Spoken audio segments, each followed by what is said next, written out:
Let's go back in time. The year is 1858. The place, Bellwood Plantation, Louisiana.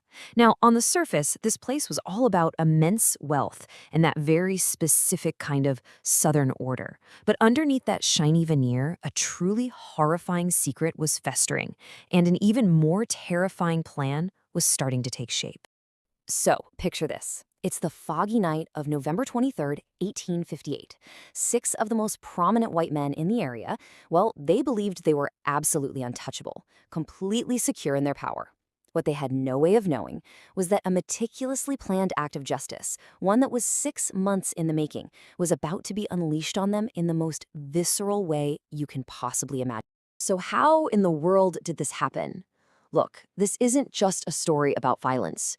It's the story of a brilliant, calculated, and frankly brutal plan for liberation.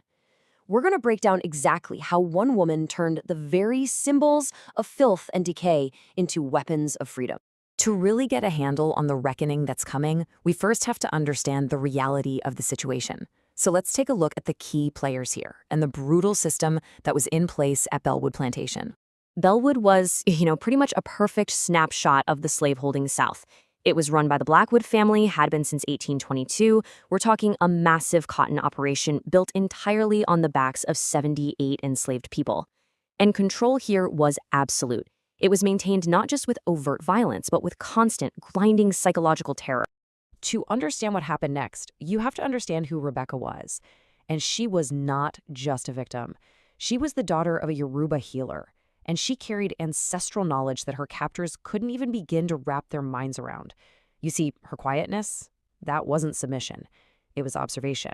She was a predator, just waiting.